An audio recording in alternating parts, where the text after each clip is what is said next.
what does the name of your company mean?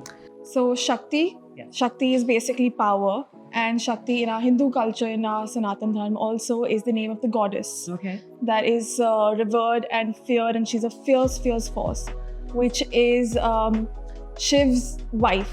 So Shakti for us, for our family, is very important. We worship her, so it was only fitting that we name our construction company after her. So Shakti Constructions came from there. Welcome to Success Decoded. I'm your host, Taylor Elizabeth, an emotional intelligence and self-development coach passionate about helping individuals uncover their true potential, build their confidence, and create meaningful success. This podcast is not just about achievements, titles, or material success. It's about exploring the deeper, often overlooked factors that contribute to extraordinary accomplishments. In each episode, I sit down with inspiring individuals from a variety of backgrounds to uncover their choices, habits, and mindsets that have shaped their journeys. Together, we explore the story behind the success, diving into resilience, emotional growth, curiosity, and other essential elements that often go unnoticed, but are crucial to living a truly fulfilled and impactful life. Get ready to decode the real keys to success, and let's embark on this enlightening conversation together.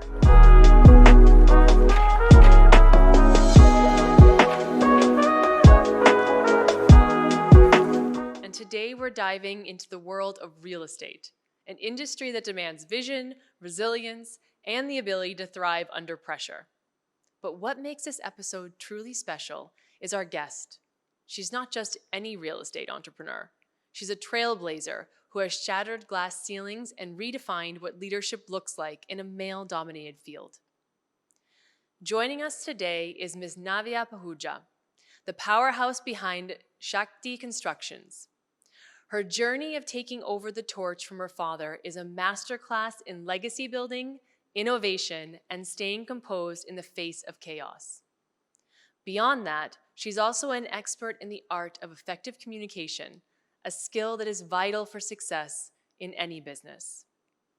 In this episode, we'll explore her remarkable story, the unique challenges she's faced, and the invaluable lessons she's learned about staying grounded while leading a dynamic business. Get ready to take notes on communication, composure, and leadership, as well as dive into the inspiring conversation with Navya Pahuja. So I want to start off by welcoming you here. Thank you so much for being here today. It's my pleasure, Taylor. I cannot wait to learn everything about you. But first, tell me, what does the name of your company mean? So Shakti, Shakti is basically power, and Shakti in our Hindu culture, in our Sanatan Dharma also is the name of the goddess. Okay. That is revered and feared, and she's a fierce, fierce force, which is Shiv's wife. So Shakti for us, for our family, is very important.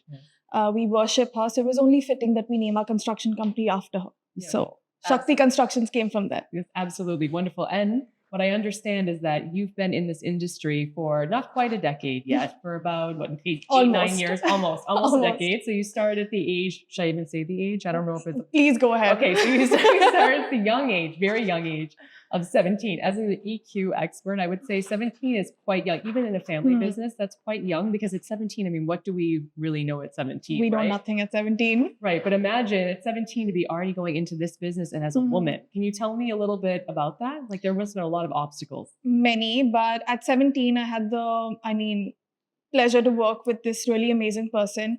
And I worked in a startup company for a year. So I worked as a business strategist before, and from the ground up, I had a very low salary. I had to do everything on my own. So that really gave me the confidence so that I could maneuver through business, maneuver through people's expectations, and set my own expectations for myself. So that helped a lot. And then around the age of 18, 19 is when I entered construction wholeheartedly, and it was all guns blazing from there. And by then, so at that age, knowing nothing about construction, never been in construction before, I had a lot to learn. I had many failures and then some successes that give you the confidence to get up and face the world again. You did start under your father's guidance. Yes. And yes. He's still in the business, or you're running the business now, to my understanding, yeah? I'm the bulletproof shield that's there in front. So any bullet comes through me, and I mean, then he's always there for guidance. He always taught me to live and learn, get up when you fall, and fix the problem. So right now, my pet name in my company is Dr. Fix It. Okay. Because any issue that comes through, I mean, I know how to fix stuff. We know how to fix stuff as a team because we've been, I mean, a part of many failures. And understanding human nature, understanding the way people talk, getting on their level when you are, I mean, trying to build a connect with them, because business is nothing more than connect. 100%. It's how you connect with people. It's how you portray yourself. It's how you portray to them that it's the right fit. The numbers come, I mean, afterwards. So, I mean, there was a lot to learn. I think the first 2-3 years, Dad really did hold my hand through everything and was like, okay, I'm going to do this with you and you're going to be by my side, understanding, observing every single thing.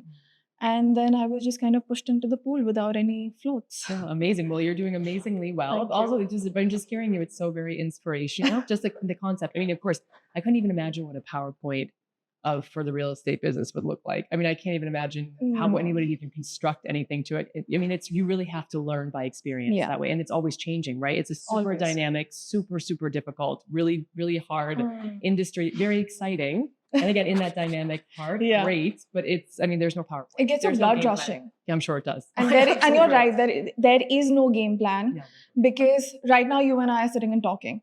We're both trying to like have a conversation, gauge each other, trying to, get to a vibration. That is exactly what we do in real estate. Yeah. When I'm sitting with the bureaucratical circle, when I'm sitting with the clients that are going to buy, real estate that I've built, or if I'm just talking to the people that are around, you have to get to their level, try to understand them, and get yourself there. That is all that there is. Yeah, and you're talking so very much about like the fundamentals of emotional intelligence and how everything comes down to your ability to build relationships and rapport with people. I have to say, like, I got into emotional intelligence, the area that I work in, as my third career. So yeah, it's my third career at this point. I mean, I changed kind of fast. My third career. But the one I did the longest was I did PR around the world. Oh, wow. And when I did that, it was what I found, what really made the most importance was this exact concept of trying to build rapport, connect and understand people, meet them where they are. You know, because everything is about relationships. If you want to achieve anything, relationships. And what you're dealing in, because you have all these different constituents that you're working with, all these different stakeholders, which are very different, right? So you're communicating very differently, and your mind has to be really agile, and your EQ has to be super high. Yeah, or you would not. You have to be on your toes. You have to make sure about every single word that goes out of your mouth. Because again, it's a vibration. Every single thing that you say is a vibration that you put out to that person, into the universe, anywhere else. It is a vibration. So meeting someone there, getting to know their needs, making sure that you can deliver their needs. And being stern about boundaries, being stern about certain things. I mean, there's a balance. You have to strike that balance within yourself first. And that's when you will be able to, perform there. Yeah, it's a very spiritual approach. It's which I totally, I love it. I mean, energy is everything also, right? Exactly. So it's a very spiritual approach. I would say, I would think you're inspired probably very much. We talked about the name of your company and that's a very big part of your family. So I would assume this would also be a big inspiration from your father as well. Did you, though, at the same time, even though you had the support and the inspiration, did you receive any criticisms or misperceptions because you are the daughter, and a daughter at that, not even a son, a daughter at that of the founder, I'm assuming he's founding the company. So founder of the company coming into this role and so competent and able to do so at a young age. Did you face any criticisms with this? Were you probably still facing these criticisms? No, I don't think so. I'm facing any of these at the moment, touch wood, thank God for that. But I did, too many in fact, and it was really hard to maneuver through them. Because, when you're ripe in the world, you still don't know yourself enough to be confident about what your decisions are, the way you have to portray yourself, the way you need to make certain decisions when you're not confident yourself. And then there are people out there that are just like, it's okay, go ask your dad and do that. Or go ask your dad. Yeah. I can only imagine. It used to make my blood boil. And my only goal then was never again. I have to become so capable that never again is someone gonna ask me to go ask my dad. Yeah, exactly. Well, that's because wonderful. You have to be there for yourself. My father's an amazing businessman. He's great. But the whole point of a legacy is that person gets to enjoy his legacy. Doesn't need to keep on working, doesn't need to keep on working after say the age of 60. the kid needs to take over. That's a responsibility. You have to, that's how family businesses work. Yeah. A lot of the kids need to understand that they have a responsibility to the lineage. And I took that on to myself and I said, okay, my biggest competition is going to be my father. And the goal is to make him happy, retired, and that he's proud of me. So that was literally the only goal. I'm sure he's all of those things for sure. I mean, God, I hope so. I haven't had that conversation with him, but I'm sure he is. But also, I'm sure that he's passed on. Like, for example, not asking your dad, like, ask your dad, go, oh, it's okay, your dad can take care of it. I'm sure that he's instilled in you and he's giving you everything you're totally capable. And he probably, if you did go to him and say, actually, somebody's saying I should ask you, he's probably like, you already know. Exactly. He's done that so many times. I'm sure. But he's always there like a rock when I'm like, okay, Papa, I can't figure this out. Yeah. Help. Yeah. So he'll be like, okay. Yeah. He's like, okay, of course, because that's what we need also, right? Exactly. Relationships. It's the base of everything. So for example, in one of those moments, can you like talk about one of those really tough decisions that you had to make that maybe solidified your leadership where you are now, or just a tough decision you had to make in general? The hiring and firing of it all. Oh, yeah, that's all. The human part. Firing people. Exactly. Yeah. The first person that I fired him for exactly those reasons. I fired him because, you can't work in an environment that doesn't believe in you and that's not able to see your vision. True. It's not going to work. You have one person that's going to be infiltrating other people's minds who are actually doing a good job. So firing someone that's been there for years and years and years, that takes some. Yeah, that does take. I'm sure it does. That's seen you, and then it's always like, oh, we've seen you as a little girl. Yeah, but that little girl is grown up. Yeah. See me now. Yes. That's also a separate thing, you know? Yeah. I mean, we're human beings, we're complex. In complexity in this case, that's not the interaction, the dynamic you're talking about. You're talking about something totally different. How do you overcome that? I mean, how do you show the resilience in that? It's how you handle failures, one, and it's how you handle situations that are not in your favor. When the odds are really not in your favor, that's how you handle yourself. And you have to understand that you have a responsibility. You have to understand that you cannot be a panic button because you are the panic button for 10 other people. You have to be the calm one. You have to be the one that's going to be like, okay, I can take care of it. Give the guidance that's needed. And even if your guidance is wrong, stand by it and change it later. Yeah, be flexible. Yeah, exactly. Right? How do you, I guess this is how you become flexible also, because you're able to say that to okay, I'm going to make some mistakes. Yes. I'm going to, but it's solvable, right? That there's an end that we can always get to. It's just it's the navigating it to get there. It can be a little uncomfortable. But that's how we grow, right? Yeah. And I'm sure we've done a lot of that. So how do you, we talked a little bit about how you go through that journey of growth and learning. How do you test your own resilience? Time tells. Time truly tells. Every time I feel like, okay, I've got it all figured out in my head, life's going to throw another curveball at you. And you're like, okay, I'm going to have to take this one on the chest and be like, got to think this through. Yeah. So you're never strong enough. Yeah. You have never fully learned everything in your life. And there's no driving force bigger than that. You can either take it on your ego and be like, no, okay, I don't know anything, so I'm going to sit back. Or I know everything, so I'm not going to be able to do it. That's your ego. Yeah. But the time that you truly believe that you're going to be okay, you're going to make it through every single thing that life throws at you, you're going to do it. And you are going to have to understand that there's always going to be a bigger curveball than you've just faced. Yeah. So, and there's no PowerPoint, as we've established. So there cannot be. I can only imagine how dynamic that industry must be. Because you're dealing with, the administration, the government, for example. Yes. You're dealing with the permittable process. You're dealing with individuals as well. You're dealing with the developer. You're also dealing with the builders and like all the workmen, everything. So you're dealing with a very wide range of people at one time. So the curveballs are probably not even curveballs. They're probably like tornadoes, like coming at you in all different directions. They were at first, but the minute that you realize you're actually dealing with humans first, it's fine. Yeah. You got to be able to mold yourself in that situation. The way I talk to a laborer and tell him what to do is going to be very different than how I talk to a broker. Is going to be very different than how I talk to a contractor. Is going to be very different than I talk to my tax consultant. So you have to be able to mold yourself and shape yourself in every single situation possible because you are dealing with humans first. Yeah. So the government is also people. Yeah, of course. Understanding the regulations, understanding the permits, they are the ones that are going to make you understand it. If that one person decides that he doesn't want to, entertain you, how are you going to get through? So you're dealing with the people. So it's humans first. Yeah, yes, it's absolutely always humans first. I think there's been the value of any company or organization or anything is always going to be your human capital, the human capital, and how much you decide to invest that.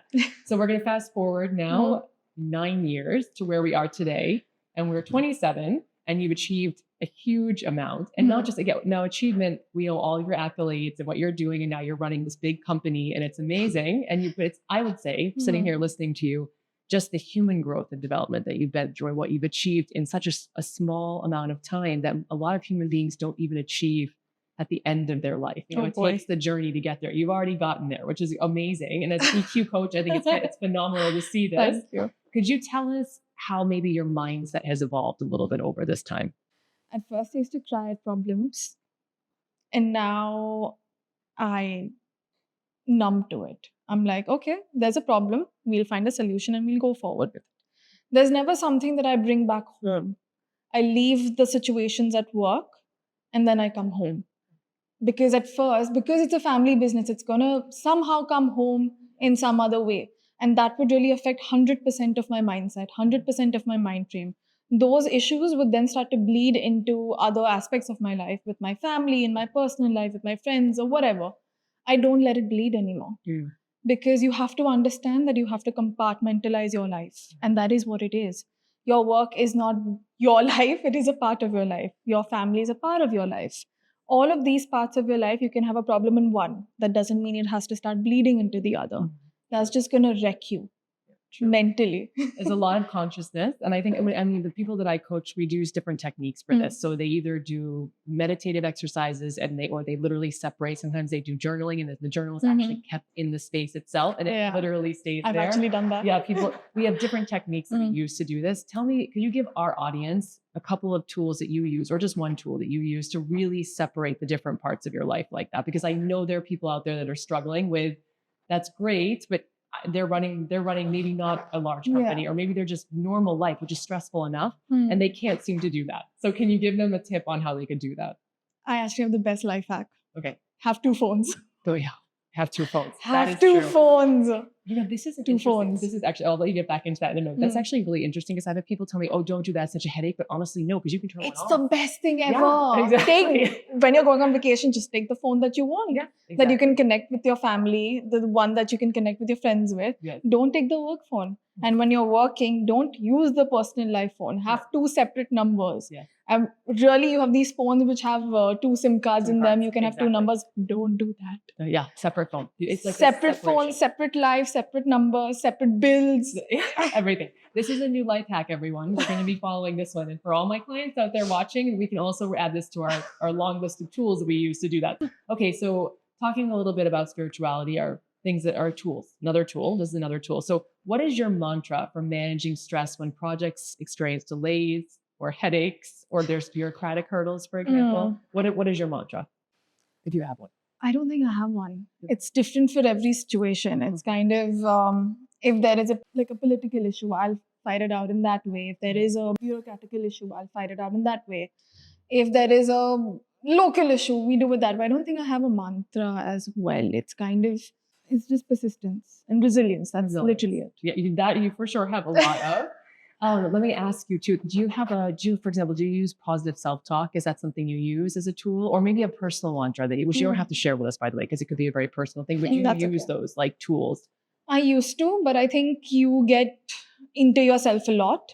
And once you've kind of embedded these things in yourself, it becomes natural. It becomes like your lifestyle. It's like having your coffee in the morning. Yeah. So it's not something that I consciously do now. It's not something that I need to think about all the time and be like, okay, I need to set this time aside and talk to myself about this. It just happens. It flows. Yeah. I think you should be a case you should be a case study in amazingness in this way. In different ways, but one way for sure, because what you're talking about is having something where you have conscious awareness that there's a need. Like when you're saying you were crying in the beginning when you were handling the stress, and now you've evolved into something else because you come to awareness of something, come to full consciousness of it, decided that the thoughts were causing some kind of effect on you. Exactly. It was having emotional effect that affected your behavior. and you said, no, this is not working for me. So I'm going to adopt some different tools that you no longer need to even remind yourself to do because they're now part of who you are, which is exactly what we all want. It's oneness with yourself at the end of the 100%. day. That's exactly where we would like everyone to get there. So that's fantastic. Okay, so we're going to talk a little bit about leadership, image, and gender dynamics here. Okay, so real estate is clearly very largely male dominated. I think that it's a big boy everywhere. playground. I think it's everywhere, right? I would imagine here also would run true. Yeah. So what are some of the unique challenges that you faced as a woman in the industry? So there's a really funny story. When I was I think I was getting a hold of stuff, and I think I made my team by then. I was really kind of getting into my own skin and being like, okay, I've got it. It's fine. We've got it. I had gone to meet someone in the government, and he asked me, "You're such a pretty girl. What are you doing here?"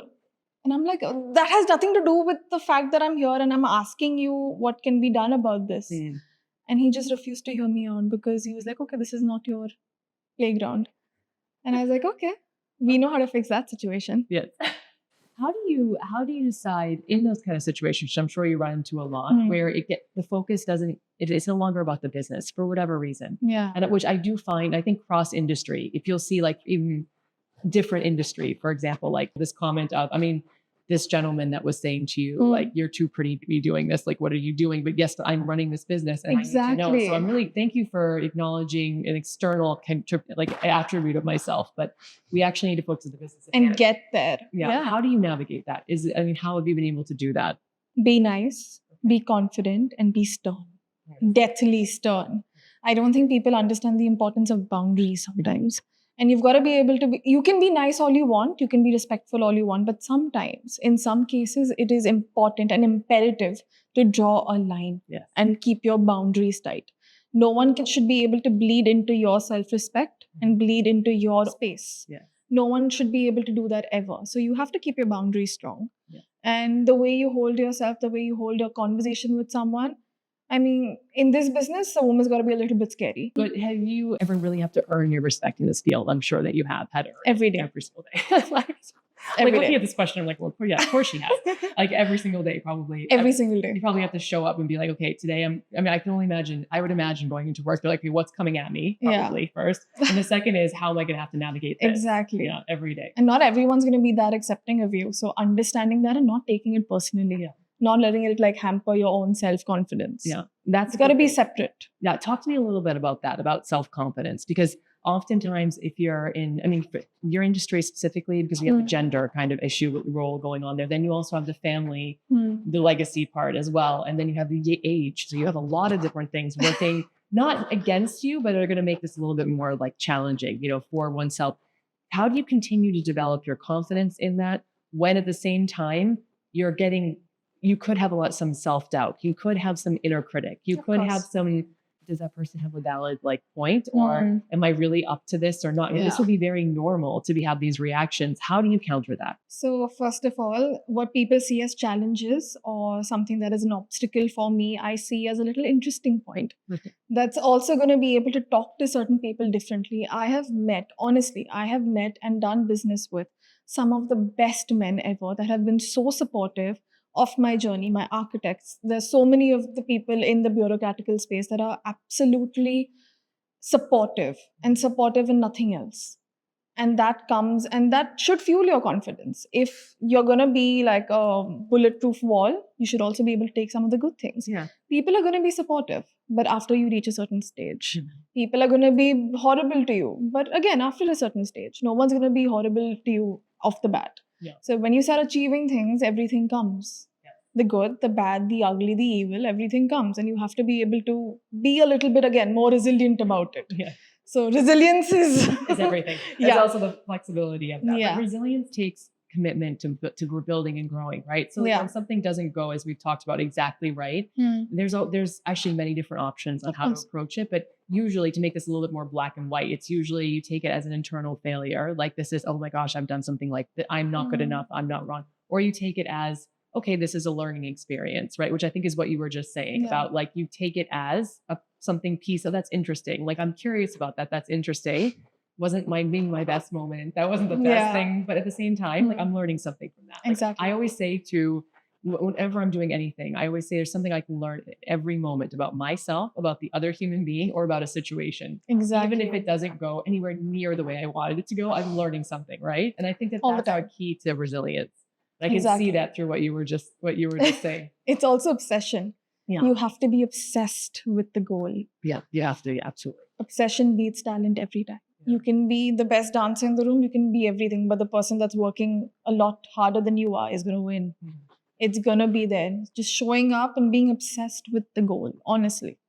The resilience comes, everything comes after you've been, like, you are that obsessed. You're committed and that's it. Like, exactly. This is your focus. It's very clear. Your purpose. This is your purpose. That's it. So we'll talk a little bit about something. I'm looking at your style today, which is beautiful. Thank you. So, and I love the color. So power dressing plays a huge role in commanding attention, right? But for women, this can be a little challenging, right? as we know. So how important is curating your image in this industry, and has this been an advantage for you? For example, I wouldn't dress like this to work. Yeah. You wouldn't actually be able to tell right now if you're seeing me like this. If you see me at work, you wouldn't be able to tell who's who. Okay. You wouldn't be able to recognize me at all. Okay. No makeup. I wear very normal, simple clothes because, again, if I start dressing like this at work, the clients that are coming to me are going to be intimidated. The people that are coming to me for guidance, for work, are going to be intimidated by me. I have to be able to. I'm not at that stage where I can, tell people around or whatever. That's not me. I need to be able to understand the problem, understand people from the level. So I don't dress like this. I dress very comfortably because I also have to do a lot of running around. Right. Yeah. But yes, power dressing in a way that is respectful, that is very mindful of the space that you're being in. Very aware. You have, and you only have 7 seconds to make it good. 7 exactly. seconds, and that goes so fast, and it's always through nonverbal communication. Exactly. So image, and then your body language, and your vibration. Honestly, I believe in vibration. Yeah. So It's the way that you walk is the way that you talk. Yeah, exactly. It's your aura. It's exactly. It's your everything aura. is coming from that. Yeah, it is really important. And for women, it's really important. But most important, what you're talking about, the time and place. Like, when the right time and place is, and the impact. So you may love to dress like this, or the opposite. But really, that's irrelevant in the sake of you understand what's going to be most effective in that time, and you lean into For example, if I was here without any makeup on, not in this dress and in some one of my work clothes, this wouldn't look as pretty. Like, I wouldn't be like a part of this. I think it would look just as beautiful and just as pretty. Plus, I mean, then we would have I don't know, we kind of like a juxtaposition of when we would at work situations. You know what I mean? Like, I think it'd be kind of cool. Maybe next time. next time we should do it on site. Oh God! I could dress also like that. The amount of drilling sounds and all of that. That's gonna. Oh my God! Yeah, why not? I mean, it's different. So, as a leader, how do you balance being a fun boss, which is hard also, considering, again, gender and age and everything else, it's hard, versus being a stern boss, especially in the field where women feel pressure to be taken really seriously? So being the fun boss comes in the little moments. Being a stern boss comes in the bigger moments. Yes. So honestly, that's the way that I can put it. Because when, suppose there is a stressful, situation that's going on, you got to make a joke. You got to lighten the mood up so that the person doesn't feel that they are suffocated in their own mistakes. We never want someone to feel like that. We never want someone to feel horrible because of us. But you have to also teach them that this is the correct way. Yes. So, I mean, being a little comical sometimes helps, but people got to know that you mean business. And the lesser mistakes, the better. Yes. So make a joke after you scold them, probably. Yeah. So let's talk about empowering the next generation of women. As for women to women, I think this is incredibly important. I have an 8-year-old daughter, so it's very important. We actually just in a podcast we had earlier, we were talking about empowering the future generation of women, not just women, but the future generations. Exactly. But women. In this case, we're going to talk about for women. So what is the big next step for you and your company, and how do you plan on tackling these future challenges? If you can disclose that to us. I mean, I'm going to be a little bit vague about this. Okay. So I want to start capturing areas and work on really building my name and building my company in specific areas.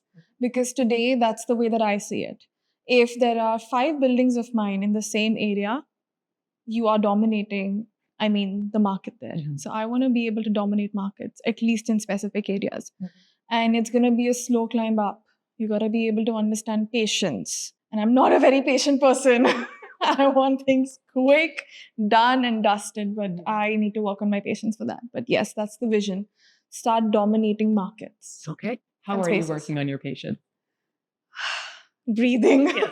breathing through it, Yeah. honestly, and understanding that everything's going to happen at its own divine time. Exactly. I can't steer like the time. I can't move time forward. What I can do is be there and do my best. And at least the vision comes to you. You work towards it, and that's all that you can do. I can't fast forward time. I'm not a time traveler. No. And as it was written, yes. So you have to kind of, you also, I mean, for me too, because I struggled with patience for a long time until patience showed me that it was in charge, and I was not. Even though I really thought that I was, but I was not. You're So- never in charge. No, you we're are never never in in charge. No, and I think after becoming a parent, you realize you really are not in charge, like at all. You're like, you think you are, but it's really not. And the that case. is life. I mean, No, it's very much life. Very you're much. never in charge. No. I mean, I did not think I'd be sitting in this space that I am today, in this business that I am 6-7 years back, 8 years back. I did not think of that. I wanted to get a marketing job, and that was my goal. Yes. And here we are. you have So- to be open to the possibility of Exactly. You have to be flexible. flexible, and also I think to allow the energy to flow. Right. Yeah. So sometimes we get in our own ways about things, and we limit our Always. ability for that to actually move forward at a faster pace. And That never works. No, it never works. So you just have to kind of allow it to To go. breathe through it again. Yeah, Honestly, exactly. breathing exercises, Yeah. they work. Yeah, exactly. So what advice would you give to young women who are entering the workforce, whether it's a job or choosing to be an entrepreneur or trying to get into this industry? For women in particular, I think be confident with yourself. There's going to be a lot of people that are going to tell you that you are not all that. You got to be able to know that you are all that and not take it personally, but also respectfully tell that person off. Yes. And there's always a solution to every single problem. Yeah.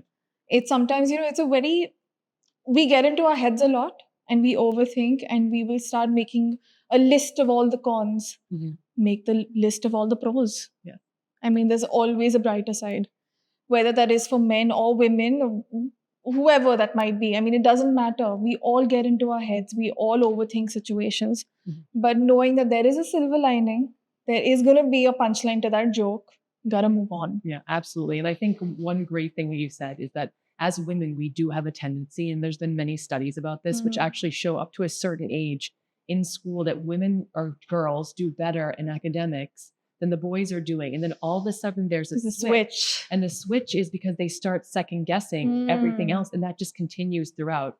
For some reason, that isn't the norm for boys, whether that's societal, cultural, or whether that is actually the way our brains are wired. It's kind of a mix of all those things. But the great thing is that we have total control. The only thing we have total control of is the way we think about things. Exactly. So if we think about things differently, like, for example, thinking to ourselves, we're not enough, or we're not able to do this. Then you're not going to be enough, and you're not going to be able to do it. But if you say, you know what, I am enough, I maybe didn't make my best moment there, but I am enough and I will do it, then you will do it. You will rethink it. You'll have a different outcome. Exactly. And we do have full control over that. Start thinking of every failure as a character development. Absolutely. Every failure is that uncomfortable part. That means you're growing. So go into that. So I had this like really embarrassing thing that I used to do in my head, where I used to be like, okay, my life is a little movie. And I'm here, and these are like little plot twists that are happening, and that's fine. And someone's like, probably being the director, and someone up there is being the director, and I'm fine. At least I'm the main person of my story. Yes, you are. And you have to be able to develop the character like that. Yes. And also you're talking to your subconscious, which is amazing, because everything that the subconscious doesn't know the difference between reality and not. Exactly. So you're actually making your reality, which is fantastic. Everyone, this is another tip. This is a great thing to do. Make that's actually not ridiculous at all. Make that story in your head. No, it's not. Please make that story in your head, and you tell yourself you are leading role in your life, and you will have the outcome that you want to have. Exactly. If you think that, you will achieve that. 100%. Well, thank you. So this was an incredible eye-opening. I knew it was going to be, though, so I knew this was going to be amazing. I was reading all about you, and I was like, this is going to be so much fun. Yeah, this is going to be so much fun, and it's going to be great, too, because it's not just going to be two women that are talking about in a women's industry. It's going to be talking about the complexities of being a woman at the end of the day. Exactly, about being women, about the spirituality part, about the mindset part, about resilience, which is a huge part of it. So it's amazing what you've been able to achieve. Thank you. As a human being. And then professionally. There is no bigger compliment than that. It's amazing what you've been able to achieve as a human being.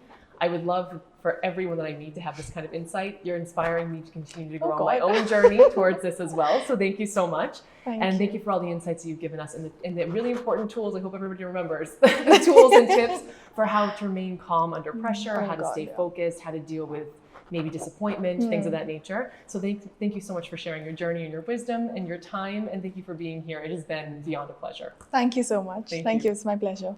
Navya, thank you for sharing your incredible journey with us today.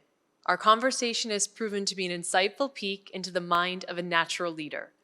You've shown us that true leadership isn't just about running a business. It's about building relationships, staying grounded under pressure, and embracing challenges as opportunities for growth. To our listeners, I hope this episode has sparked new ideas and inspired you to lead with clarity, confidence, and heart. Stay tuned for more empowering stories on Success Decoded. Until next time, keep striving, keep growing, and keep decoding your own version of success.